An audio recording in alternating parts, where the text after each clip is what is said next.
नमस्कार ताईनं, तुम्ही म्हणाल की हे सगळे ब्रश घेऊन ताई काय करते, पण हे जुने आता वापरते ना ते ब्रश आहे ते मला काढून दुसरे आता नवीन ब्रश मी ठेवणार आहे. कधी पण कधी 3 महिन्यातून एकदा सगळ्यांचे ब्रश बदलायचे. कसं आपल्याकडे घराची जबाबदारी असल्यामुळे कसं प्रत्येकाच्या लक्षात येत नाही, तर आपणच सगळ्यांचे 3 महिन्यातून एकदा ब्रश बदलायचे, नवीन आणायचे आणि ते वापरायला द्यायचे. तर मी आज ते जुने ब्रश काढून टाकलेले आहेत, कारण मला आज नवीन ब्रश आणायचे. इथे मी सकाळचं भात पातेल्यामध्ये ठेवलेला आहे, कारण कुकरमध्ये शिळा भात थोडासा शिल्लक होता, त्यामुळे मी पातेल्यामध्ये ठेवला. त्यानंतर सांडग्याची आमटी फोडणीला टाकलेले. हे सांडगे मिक्स डाळींच्या पिठापासून बनवले जातात. जे मे महिन्यात पापड पापड्या वगैरे बनवतं ना, त्याचवेळी आमच्याकडे हे तिखट सांडगे पण बनवले जातात.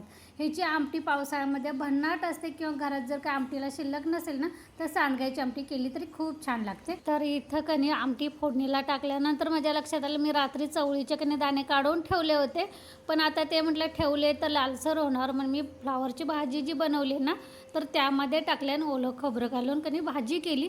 त्यानंतर घरातल्या झाडू वगैरे आवरल्या, सगळी वाळलेले कपडे घडी करून घेतली आणि घरातलं काम आवरल्यानंतर थोडंसं म्हटलं चेहऱ्यावर गार पाणी मारून घ्यावं, तेवढंच फ्रेश वाटते आणि गरमी पण उन्हाळ्यासारखी झालेली आहे. तर इथे तुम्हाला झाडू दिसेल उभा ठेवलेला. तुम्ही म्हणाल ताई झाडू असा का ठेवला, तर मी एक टिप्स देते. कधी पण झाडू असा आडवा ठेवायचा नाही, असं उभ्या पद्धतीनंच ठेवायचा आणि शक्यतो कोणाला दिसतं कामा नये आपल्या घरातला झाडू अशा पद्धतीने ठेवायचा, असं मी ऐकलं होतं. त्यावेळेपासून मी असंच चला तर ताईंनो, आजचा मिनी ब्लॉग मी इथंच बंद करते. पुन्हा भेटू नवीन ब्लॉगमध्ये. तोपर्यंत तुम्हा सर्वांचं मनापासून धन्यवाद.